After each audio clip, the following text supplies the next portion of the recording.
आइए दोस्तों, मैं प्यार भरा नमस्कार करता हूँ।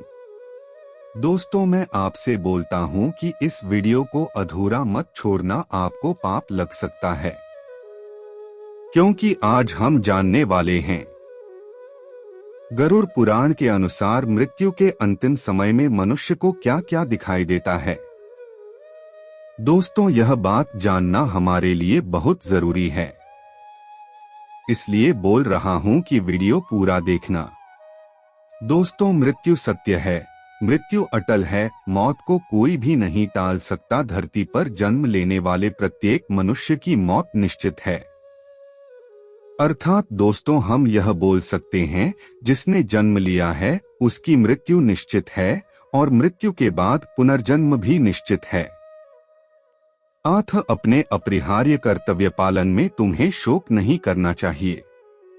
आत्मा परमात्मा का अंश होती है, इसलिए जो व्यक्ति इस पृथ्वी पर आया है उसमें आत्मा विद्वान है और आत्मा अंतिम रूप से ही परमात्मा को जानी है। दोस्तों, संस्कृत का एक श्लोक लिखता हूँ, वह भी चाणक्य जी का है। धर्मार्थ काम मोक्षेषु यस्य कोपि न विद्यते, जन्म जन्मनि मर्त्येषु मरण तस्य केवलम। चाणक्य नीति के इस श्लोक में चाणक्य कहते हैं कि मनुष्य का जीवन 4 मुख्य उद्देश्यों के लिए बनाया गया है। धर्म, अर्थ, काम और मोक्ष आदि के लिए बनाया गया है। इस संसार में जिसने जन्म लिया है उसकी मृत्यु होना निश्चित है। ऐसा माना जाता है कि कर्म ही मनुष्य का सब कुछ है। कर्मों से ही भाग्य की उत्पत्ति होती है।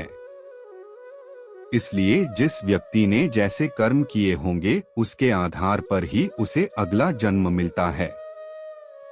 दोस्तों, वीडियो में आगे बढ़ने से पहले आपसे अनुरोध है कि हमारी प्रस्तुति आपको पसंद आती है तो वीडियो को अभी लाइक कर चैनल को सब्सक्राइब कर ले। अब वीडियो को आगे बढ़ाते हैं।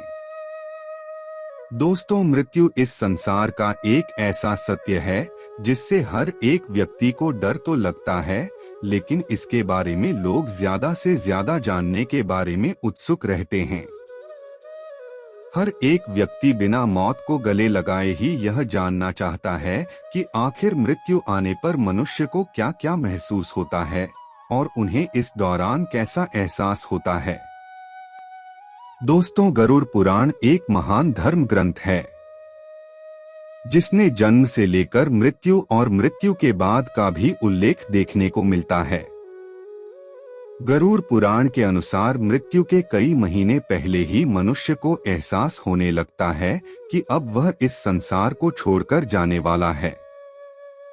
यही कारण है कि वह अपने बातों ही बातों में अपने परिजनों को संकेत देने की कोशिश भी करता है, लेकिन अज्ञानता के कारण परिजन उसकी बातें समझ नहीं पाते। मृत्यु के आने से पहले मनुष्य का शरीर ठीक तरीके से काम करना बंद कर देता है। जब मृत्यु का अंतिम समय आ जाता है तब उस व्यक्ति की जीभ लड़खड़ाने लगती है और उसे स्वाद आना भी बंद हो जाता है। इसके अलावा उसे बोलने में भी काफी तकलीफों का सामना करना पड़ता है। मित्रों, यही नहीं, मौत अगर नजदीक हो तो व्यक्ति को सूर्य और चंद्रमा का प्रकाश दिखना भी बंद हो जाता है। साथ ही अगर मृत्यु कुछ दिनों की दूरी पर हो तो उस व्यक्ति को कई बार यमदूत भी नजर आने लगते हैं। उसे ऐसा लगता है कि उसके आसपास को जो हर समय उसे परेशान कर रहा है, लेकिन यमदूतों की परछाई उसे नजर नहीं आती। और दोस्तों, यही कारण है कि मृत्यु के अंतिम समय पर व्यक्ति अपने आसपास खड़े लोगों से भी डरने लगता है और जोर जोर से चीखता चिल्लाता रहता है। गरुड़ पुराण के अनुसार अगर देखा जाए तो जिस किसी मनुष्य की मृत्यु निकट होती है उसे अपनी परछाई दिखना भी बंद हो जाता है। साथ ही साथ मरने से 24 घंटे पहले एक व्यक्ति को आईने में अपना चेहरा भी दिखाई देना बंद हो जाता है। यहाँ तक कि उसे पानी या तेल में भी अपना चेहरा दिखाई नहीं पड़ता। अक्सर लोग मृत्यु से पहले रोते हैं या फिर किसी बात पर बेचैन और भावुक हो जाते हैं। ऐसा इसलिए होता है क्योंकि मृत्यु आने से पहले व्यक्ति को अपने द्वारा किए गए सारे अच्छे कार्य और बुरे कार्य याद आने लगते हैं। सर्वप्रथम उसे अपना बचपन याद आने लगता है, फिर नौकरी, विवाह और अपना परिवार, बच्चे, ये सब कुछ याद आने लगता है जिससे उसने अपना पूरा जीवन निकाल दिया। जब कोई व्यक्ति अंतिम समय में यह सब चीजें सोचता है तो उसे एहसास होता है कि वह जिन चीजों के पीछे जीवन भर भागता रहा वह केवल सांसारिक मोहमाया थी और वो इन्हें पाने के चक्कर में कभी परमात्मा का नाम ले ही नहीं पाया।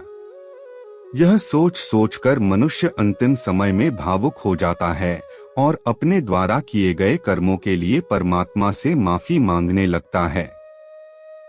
इसके अलावा गरुड़ पुराण में यह भी बताया गया है कि मरने से पहले व्यक्ति के शरीर से एक अजीब तरह की बदबू आने लगती है। साथ ही उसके शरीर में कोई संवेदना भी नहीं बचते। उस समय व्यक्ति को सुख, दुख, दर्द, इन सब का कोई भी ज्ञान नहीं रहता। वह केवल शिथिल शरीर की तरह हो जाता है।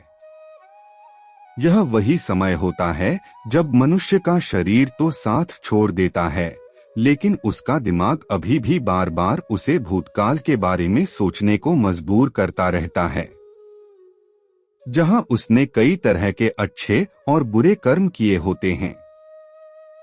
गरुड़ पुराण में इस बात का भी विस्तार पूर्वक उल्लेख देखने को मिलता है कि जिन लोगों ने अपने जीवन में केवल बुरे कार्य ही किए हैं उन्हें अपने अंतिम समय में कुछ भी दिखाई नहीं देता।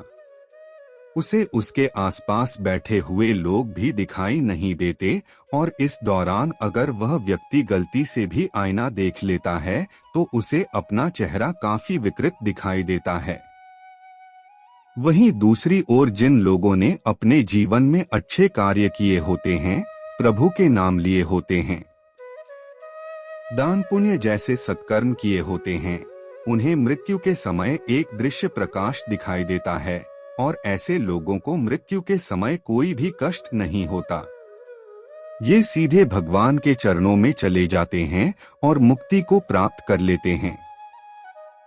मित्रों, इन सब के साथ साथ गरुड़ पुराण में यह भी बताया गया है कि जो मनुष्य संसार के मोह माया में फंस जाते हैं उन्हें मृत्यु के समय काफी ज्यादा पीड़ा होती है, क्योंकि ऐसे लोग अपने परिवार, धन, परिजन और अपने शरीर का त्याग नहीं करना चाहते हैं। उन्हें ऐसा लगता है कि अभी भी इस संसार में भोग करने के लिए बहुत चीजें हैं जिन्हें छोड़कर वो नहीं जाना चाहते, और जब यमदूत उस आत्मा को लेने आते हैं तब वह आसानी से अपना शरीर नहीं त्यागते, जिसके बाद यमदूतों को अपना ज्यादा शक्ति लगाना पड़ता है और आत्मा को जबरदस्ती निकालना पड़ता है। इस दौरान उस व्यक्ति को ज्यादा कष्ट होते हैं और फिर उन्हें यमलोक की यात्रा पर ले जाते हैं, जहां उनके पाप और पुण्य का हिसाब विस्तार पूर्वक किया जाता है। फिर उन्हें उसी हिसाब से सजा दी जाती है जैसा उनका कर्म होता है। इसलिए मित्रों, हम अंत में यही कहेंगे कि आप हमेशा सत्कर्म कीजिए और पुण्य के भागीदार बनिए ताकि आपको मृत्यु के बाद अच्छा फल मिल सके। एक महान विद्वान ने कहा है कि जब आत्मा हम लोग जाती है तब यमराज स्वयं पूछते हैं कि जब तुम्हें हाथ, पैर, मुंह, कान सभी अच्छे से मिले तो तुमने भगवान का नाम क्यों नहीं लिया? जिस गोविंद नाम का जाप मैं स्वयं करता हूँ, उस नाम को लेकर तुम्हें मोक्ष प्राप्त हो जाता। फिर पापी तू, ऐसे ही हम लोग और नरक में क्यों भटकना चाहता है? मृत्यु के अंतिम समय में वह अच्छे बुरे का विचार करना छोड़ देता है, अच्छा आचरण करना छोड़ देता है, उसके शरीर से तेज नष्ट हो जाता है, शक्ति क्षीण हो जाती है और विचार स्थिर नहीं रह जाता। वह स्वयं ऐसा आचरण करने लगता है कि उसका जीवन अशांत हो जाता है। काम, वासना व क्रोध के कारण उसका सारा जीवन अस्त व्यस्त हो जाता, फलत उसका जीवन स्वयं काल के गाल में प्रवेश कर जाता है। देवताओं को पराजित करने वाले रावण का जब अंतकाल आया तो उसने नैतिक धर्म छोड़ दिया।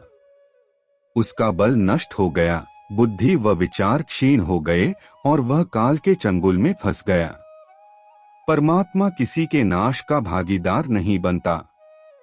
वह डंडे से किसी का सिर नहीं फोड़ता, लेकिन मनुष्य स्वयं ऐसा काम करने लगता है, वह विकारों से ग्रस्त हो जाता है।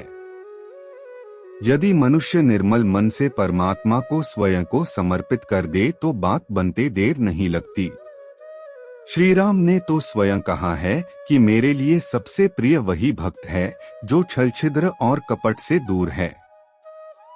मरने से पहले इंसान है जो सोचता है, अपनी खुशियों के बारे में भी सोचता है।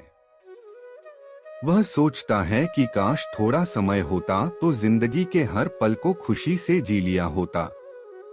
वह अपनी पुरानी जिंदगी के बारे में सोचता है कि इस समय अगर यह घटना ना होती तो मैं कितना खुश होता है।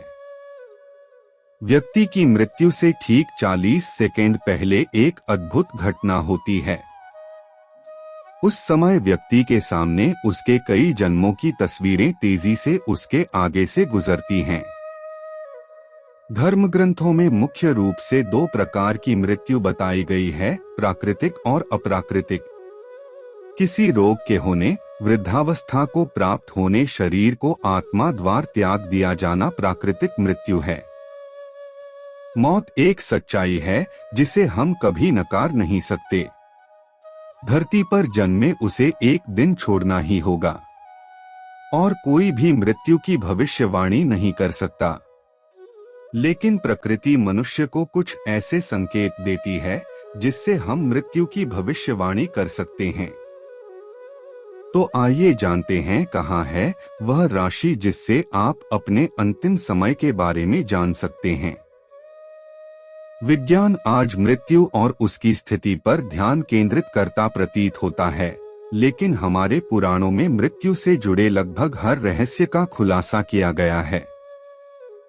गरुड़ पुराण, जो मृत्यु से आत्मा की बाद की यात्रा तक के जीवन से संबंधित है, और इसके अलावा और भी कई शास्त्र हैं जो मृत्यु के रहस्यों को उजागर करते हैं। ऐसी स्थिति में अंतिम क्षण में मन भटकने लगता है और मृत्यु के समय कष्ट की अनुभूति होती है। पुराणों के अनुसार अगर मृत्यु के समय मन शांत और इच्छाओं से मुक्त हो तो बिना कष्ट से प्राण शरीर त्याग देता है और ऐसे व्यक्ति की आत्मा को परलोक में सुख की अनुभूति होती है। चलिए आज की प्रस्तुति को समाप्त करते हैं और जल्द ही नई प्रस्तुति लेकर आएंगे। तब तक आप कमेंट बॉक्स में बताइए प्रस्तुति कैसी लगी। कमेंट में जय बजरंगबली अवश्य लिखें। धन्यवाद दोस्तों।